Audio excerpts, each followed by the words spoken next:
नमस्कार दोस्तों, कासन स्टडी के ऑनलाइन क्लासेज में आप सभी का स्वागत है।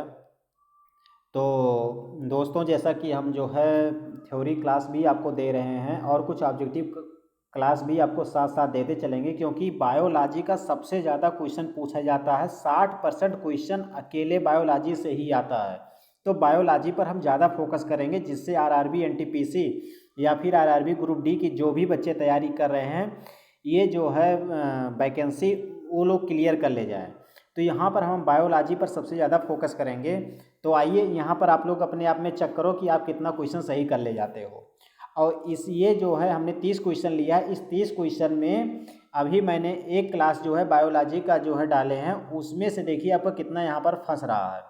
आइए शुरू करते हैं, सीधे क्वेश्चन पर चलते हैं। क्वेश्चन हमारा कह रहा है, मानव शरीर में पाचन का अधिकांश भाग किस अंग में संपन्न होता है।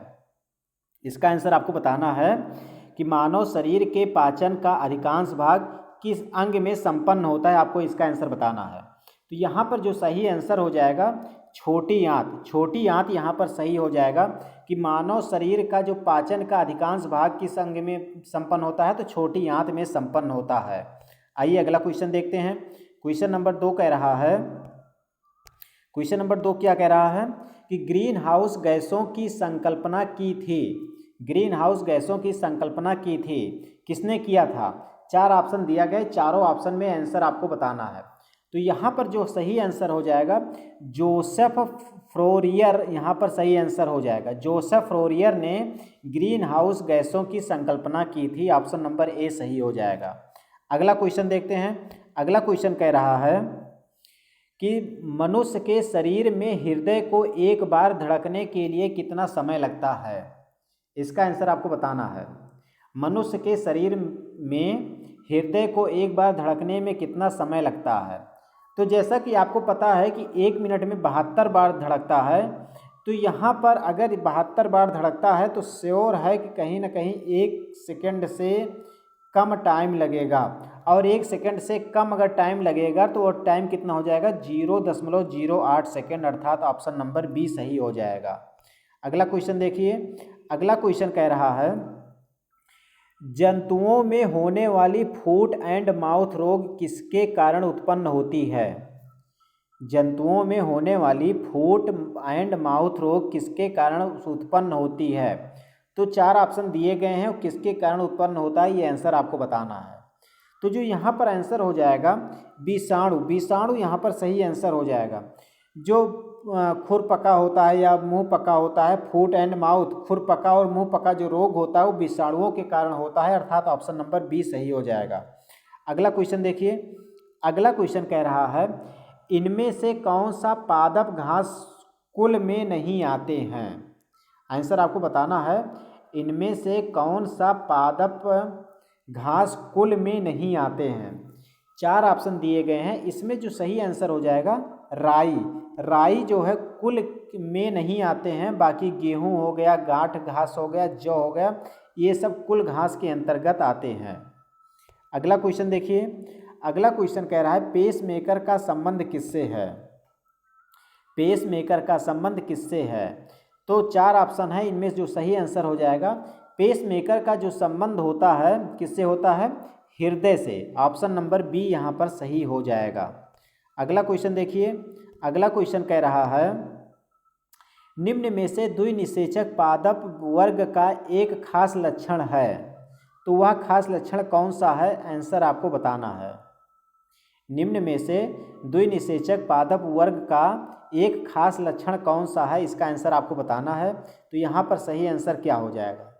तो जो यहाँ पर सही आंसर हो जाएगा, आंसर क्या हो जाएगा, आवृत्तीय बीजियो, यहाँ पर सही आंसर हो जाएगा। ऑप्शन नंबर सी सही है। ऑप्शन नंबर सी जो है द्विनिषेचक पादप वर्ग का एक खास लक्षण है आवृत बीजीय। अगला क्वेश्चन देखिए। अगला क्वेश्चन कह रहा है, पौधों को नाम देने वाले विज्ञान को क्या कहते हैं। पौधों को नाम देने वाले विज्ञान को क्या कहते हैं, इसका आंसर आपको बताना है। तो यहाँ पर आंसर क्या हो जाएगा, तो पौधों को नाम देने वाला जो विज्ञान होता है उसे क्या कहते हैं, वर्गिकी कहते हैं। ऑप्शन नंबर ए सही हो जाएगा। अगला क्वेश्चन देखिए। अगला क्वेश्चन कह रहा है, आर्टिक्योप्टेरिक्स है तो क्या है, ये चारों ऑप्शन में आंसर क्या सही हो जाएगा? तो यहाँ पर जो आंसर सही हो जाएगा ऑप्शन नंबर सी सही हो जाएगा। जुरैसिक युग का सर्व पुरातन पक्षी, यहाँ पर सही आंसर हो जाएगा, अर्थात ऑप्शन नंबर सी सही हो जाएगा। अगला क्वेश्चन देखिए। अगला क्वेश्चन कह रहा है वयस्कों में श्वेत रुधिर कोशिकाओं तथा लाल रुधिर कोशिकाओं का औसत अनुपात क्या है? वयस्कों में श्वेत रुधिर कोशिकाओं तथा लाल रुधिर कोशिकाओं का औसत अनुपात क्या है, इसका आंसर आपको बताना है। तो यहाँ पर जो इसका सही आंसर हो जाएगा वो क्या होगा? तो इनका जो अनुपात बनता है वो 1:700 हो जाएगा। ऑप्शन नंबर सी हो जाएगा कि जो श्वेत रुधिर कणिकाएँ होती हैं और लाल रुधिर कणिकाएँ होती हैं, इनका जो अनुपात बनता है 1:700 बनता है। अगला क्वेश्चन देख लीजिए। ये औसत है, क्लियर नहीं, औसत है, लगभग में है। अगला क्वेश्चन देखिए। अगला क्वेश्चन कह रहा है वनस्पति संवर्धन से संबंधित विज्ञान की शाखा को कहते हैं। तो क्या कहते हैं? वनस्पति संवर्धन से संबंधित विज्ञान की शाखाओं को कहते हैं, तो उन्हें हम हार्टिकल्चर कहते हैं, अर्थात ऑप्शन नंबर सी सही हो जाएगा। अगला क्वेश्चन देखिए। अगला क्वेश्चन कह रहा है दाद की बीमारी किसके कारण उत्पन्न होती है? तो जो दाद की बीमारी होती है वो किसके कारण होती है? तो यहाँ पर जो आंसर बन जाएगा फंगस। दाद की बीमारी फंगस के कारण होती है, अर्थात ऑप्शन नंबर बी सही हो जाएगा। अगला क्वेश्चन देखिए। अगला क्वेश्चन कह रहा है उच्च रक्तचाप की अवस्था को क्या कहते हैं? उच्च रक्तचाप की अवस्था को क्या कहते हैं? तो आंसर क्या हो जाएगा, आपको इसका आंसर बताना है। तो उच्च रक्तचाप की अवस्था को कहते हैं, क्या कहते हैं? हाइपरटेंशन कहते हैं, अर्थात ऑप्शन नंबर बी सही हो जाएगा, हाइपरटेंशन। हाइपरटेंशन यहाँ पर सही आंसर हो जाएगा। अगला क्वेश्चन देखिए। अगला क्वेश्चन कह रहा है विषाणु वृद्धि करता है। तो विषाणु किसको वृद्धि करता है, इसका आंसर आपको बताना है। तो विषाणु जो है वृद्धि करता है, मतलब कहाँ से वृद्धि होता है, आपको ये चीज़ बताना है। तो 14 में जो आंसर हो जाएगा पानी से, पानी में वृद्धि होता है। विषाणु कहाँ से वृद्धि होता है? तो पानी से वृद्धित होता है, अर्थात पानी में वृद्धित होता है, ऑप्शन नंबर डी सही हो जाएगा। अगला क्वेश्चन देखिए। अगला क्वेश्चन कह रहा है मनुष्य में मुख्य श्वसन अंग क्या है? आपको इसका आंसर बताना है कि मनुष्य में मुख्य श्वसन अंग क्या है, तो इसका आंसर क्या होगा? तो 15 में जो आंसर हो जाएगा फेफड़ा। मनुष्य में जो मुख्य श्वसन अंग है वो क्या है? फेफड़ा है। अगला क्वेश्चन देखिए। अगला क्वेश्चन क्या कह रहा है फेफड़ा का आकार होता है, फेफड़ा का आकार कैसा होता है, ये चीज़ आपको बताना है। तो जो फेफड़ा का आकार होता है वो कैसा होता है? तो शंक्वाकार होता है, अर्थात ऑप्शन नंबर कौन सा सही हो जाएगा? शंक्वाकार होता है, अर्थात ऑप्शन नंबर सी सही हो जाएगा। अगला क्वेश्चन देखिए।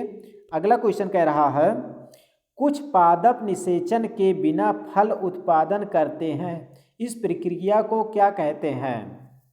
कुछ पादप ऐसे होते हैं जो निषेचन के बिना ही फल उत्पन्न करते हैं, इस प्रक्रिया को क्या कहते हैं?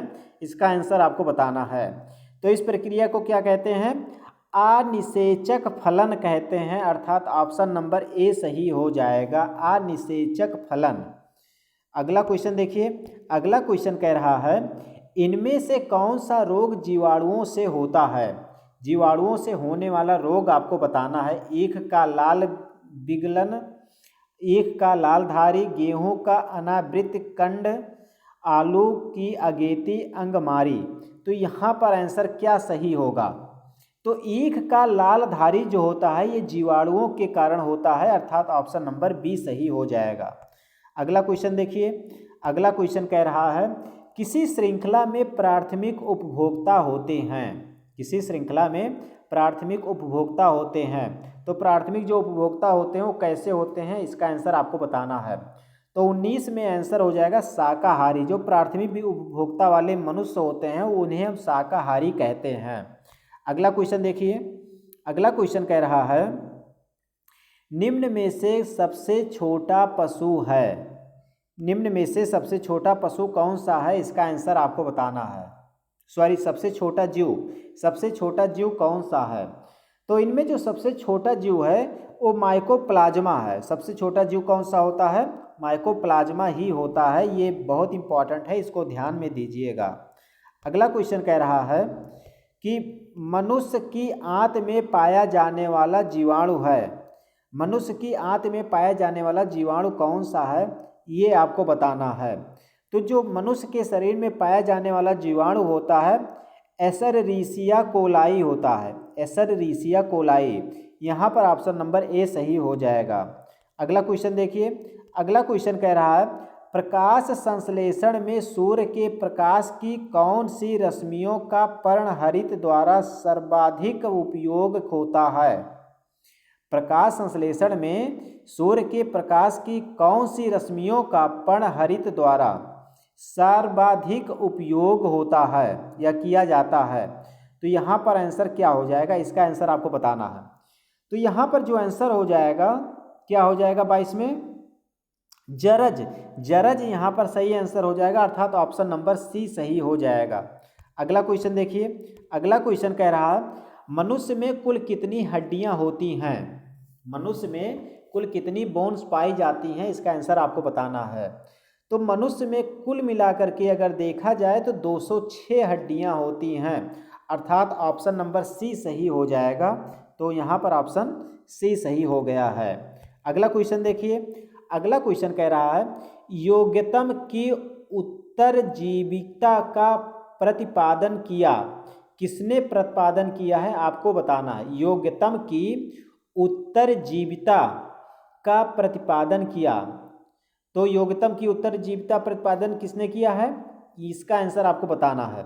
तो किसने किया है, तो डार्विन ने किया है, अर्थात ऑप्शन नंबर सी सही हो जाएगा।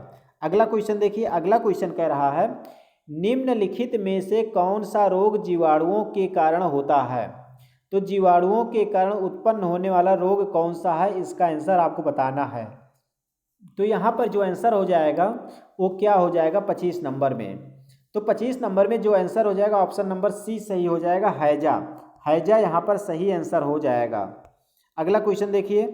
अगला क्वेश्चन कह रहा है शीत रक्तीय प्रणाली कौन सा है। शीत रक्तीय प्रणाली कौन सा है, तो कौन सा है, मेढक, छिपकली, मछली, उपयुक्त सभी। तो यहाँ पर सही आंसर क्या हो जाएगा 26 में। तो यहाँ पर जो सही आंसर हो जाएगा 26 में ऑप्शन नंबर डी हो जाएगा, उपयुक्त सभी। उपयुक्त सभी यहाँ पर सही आंसर हो जाएगा। अगला क्वेश्चन देखिए। किडनी की समस्या के रोगियों का अपोहन, अपोहन को क्या कहते हैं, डायलिसिस कहते हैं, की प्रक्रिया में कौन से तत्व का प्रयोग सम्मिलित है। किडनी की समस्या के रोगियों के अपोहन की प्रक्रिया में कौन सा तत्व उपयोग में सम्मिलित हैं। तो कौन सा सम्मिलित है, इसका आंसर आपको बताना है। तो यहाँ पर हो जाएगा विसरण। विसरण यहाँ पर सही आंसर हो जाएगा। सही आंसर क्या हो जाएगा, विसरण। अगला क्वेश्चन देखिए। अगला क्वेश्चन कह रहा है ऐसे मवेशी जिनमें गायों से ज़्यादा मात्रा में दूध मिलता है परंतु बैल बेकार भारवासी पशु हैं, वे कौन से हैं। 28 में तो वे जो होते हैं दुधारू नस्ल वाले होते हैं। दुधारू नस्ल वाले जितने होते हैं वो सब बेकार होते हैं। अगला क्वेश्चन ले लीजिए। अगला क्वेश्चन कह रहा है मानव शरीर के किस अंग की हड्डी सबसे लंबी होती है।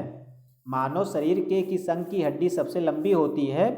तो यहाँ पर आंसर क्या सही हो जाएगा, तो मानव शरीर की जो सबसे लंबी हड्डी होती है वो जांघ की हड्डी होती है, अर्थात जो है ऑप्शन नंबर सी सही हो जाएगा। अगला क्वेश्चन देखिए। अगला क्वेश्चन कह रहा है किस देश को दुनिया का शर्करा कटोरा कहा जाता है। क्वेश्चन नंबर 30 हम आप लोगों को होमवर्क दे रहे हैं, इसका जो भी आंसर सही होगा कमेंट बॉक्स में ज़रूर बताइएगा। और जिन बच्चों का ये क्वेश्चन का आंसर सही होगा उनका नाम अगले क्लास में हम सबसे पहले लेंगे। तो इसका आंसर कमेंट बॉक्स में ज़रूर बताइएगा। इसी के साथ हम ये सेशन यहीं पर समाप्त करते हैं। और अभी तक जो भी बच्चे चैनल को सब्सक्राइब नहीं किए हैं चैनल को सब्सक्राइब कर लें, क्योंकि यहाँ पर एनटीपीसी ग्रुप और ग्रुप डी को ध्यान में रखते हुए ऑब्जेक्टिव क्वेश्चन और थ्योरी क्वेश्चन करवाया जा रहा है। तो जो भी नए बच्चे हैं चैनल को सब्सक्राइब नहीं किए हैं और चैनल को सब्सक्राइब कर लें। और जो पुराने बच्चे हैं सभी लोग अपने दोस्तों के पास इसके लिंक को शेयर ज़रूर कर दें। अगले सेशन में कल पुनः इसी टाइम मिलेंगे। नमस्कार।